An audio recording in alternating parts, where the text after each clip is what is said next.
안녕하세요. 전세준 변호사입니다. 네, 오늘 같이 다루어 볼 주제는요, 촉법소년인데요. 네, 요즘에 넷플릭스 드라마로 우리나라에선 1위, 그리고 전 세계에서는 7위까지 굉장히 시청률이 높았던 넷플릭스의 드라마 소년심판, 여러분들 보신 분들 많으실 거예요. 이제 거기 드라마를 좀 보시면 그 전에도 이제 촉법소년에 대한 신문기사들이 많이 나왔기 때문에 관심 있게 보셨던 분들도 있겠지만, 그 촉법소년에 관한 논의는 지금 굉장히 뜨거운 감자이기도 하고 국회 입법에 계류 중이기도 해요. 그래서 오늘 좀 그 내용들에 대해서 살펴보도록 하겠습니다. 촉법소년은 이따가도 설명을 드리겠지만 10살은 넘고 10세 이상이고 만 14세 미만인 그 사이에 끼어있는 그런 연령대의 소년들을 말하는데요. 그 나이대에 있는 소년 중에 한 명이 울산의 무인점포들만 돌아다니면서 거의 한 야간에 20여 차례 그렇게 간이 배 밖으로 나왔죠. 그리고 들어가서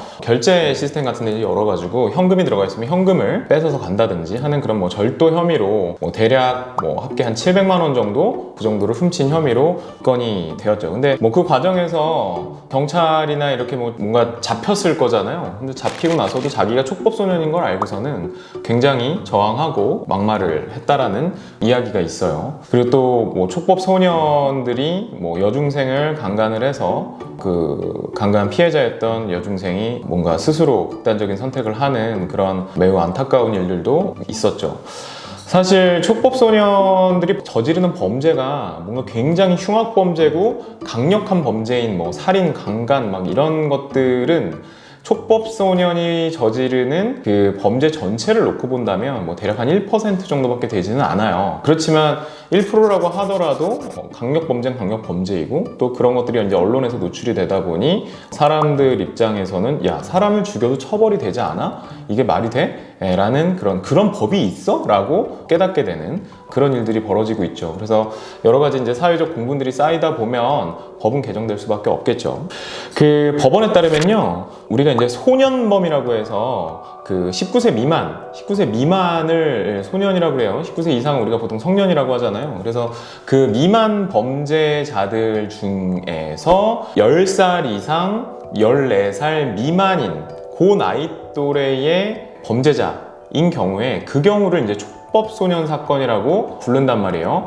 그 범위를 다 통틀어서 소년범 사건이라고 그러는데, 그 중에서도 10세 이상 14세 미만인 그 가해자를 다룰 때 그런 경우에 이제 촉법 사건이라고 부르는데, 그 사건의 비율이 계속 증가되고 있다라고 합니다.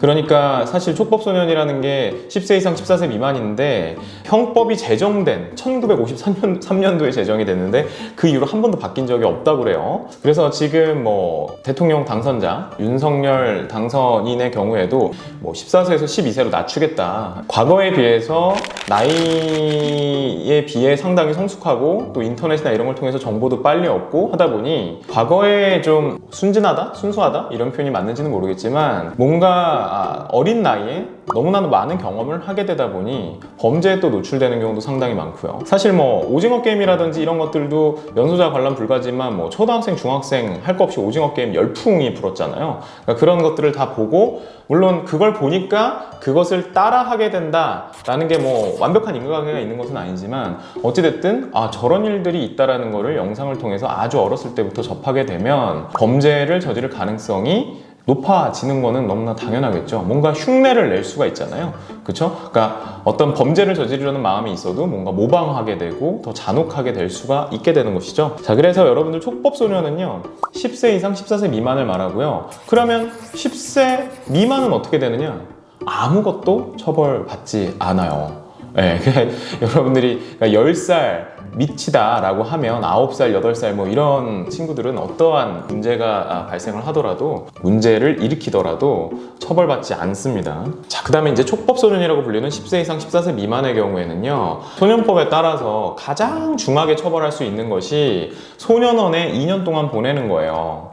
그러니까 그 외적으로는 뭐 사회봉사도 시키고 뭐 어떤 수강명령도 하고 보호관찰도 하고 뭔가 이런 류의 처벌을 해서 이 소년 범죄자들을 사회에 제대로 복귀시키고 뭔가 낙인을 찍어서 사회에서 매장되는 일이 없도록 하는 게 그 소년법의 취지이기 때문에 처벌 수위 자체가 상당히 일반 형법에 비하면 굉장히 이제 낮은 편이죠. 그래서 이러한 어떤 법의 허점이라고 해야 될까요? 좀 약화되어 있는, 사실상 약화되어 있다기보다는 법의 취지 자체가 처벌을 강화하기 위한 것이 아니라, 처벌의 목적이 있는 게 아니라 소년을 뭔가 갱생하려는 내 목적이 있기 때문에 그러한 건데, 그런 점을 악용을 해서 극악무도한 범죄를 저지르는 촉법 소년들이 있다는 거죠. 그래서 국회에서는 14세에서 12세로 낮추거나 뭐 살인이라든지 강간이라든지 뭐 그런 어떤 강력범죄에 대해서는 소년법 적용 대상이 아니라 아예 형사처벌이 가능하도록 하는 뭐 예외 규정을 신설하는 그런 방향으로 입법을 하려고 하는 움직임이 있습니다. 그게 이제 언제 통과가 될지는 두고 봐야 되는 그런 문제이죠. 자, 촉법소년이라는 게 여러분들 뭐 촉법소년 하는데 그게 뭐야? 라고 해서 인터넷에 아마 찾아보신 분들도 꽤 있을 거예요. 그리고 와, 이게 진짜 처벌을 안 받아? 형법에는 만 14세 미만인 자의 경우엔 처벌하지 아니한다라고 이렇게 되어 있어요. 그러니까 형사처벌을 못 받는 거예요. 근데 소년법에 따라서 최고 2년의 소년원에 가게 되는 그런 처벌은 받을 수는 있는 거죠. 10세 이상 14세 미만인 경우에 한해서. 자, 그렇게 해서 촉법소년제도에 대해서 여러분들이 좀 한번 관심을 가지실 필요가 있고요. 또 입법이 뭔가 새로운 입법 내지는 개정안이 계류 중에 있으니까 나중에 언젠가 이제 뉴스에서 보시게 될 거예요. 아, 이게 이렇게 바뀌었구나. 그리고 또 드라마를 통해서 이런 어떤 촉법소년들의 범죄에 대한 어떤 경각심이라든지 어떤 사회 변화의 물결들이 일어나고 있는 것 같습니다.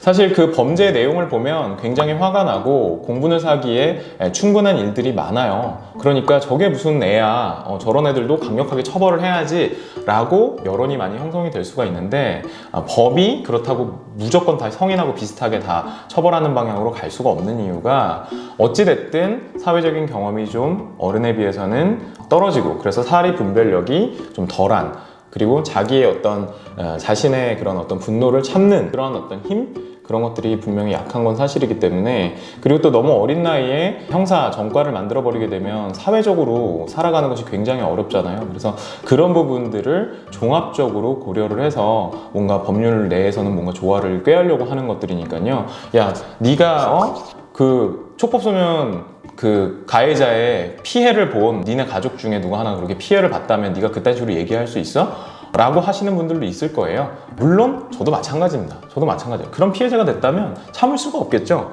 너무 고통스럽고 너무 화가 나겠죠. 그럼에도 불구하고 그게 감정적으로 법이 전부 다 그 피해자 쪽만을 완전히 옹호하게 되면 사회 전체적으로 봤을 때는 또 다른 문제점과 부작용이 나타날 수 있기 때문에 법은 조금씩 이렇게 개정이 되고 있다는 점 기억해 주시면 좋을 것 같고요. 네, 오늘 촉법소년에 대해서 알아보았습니다.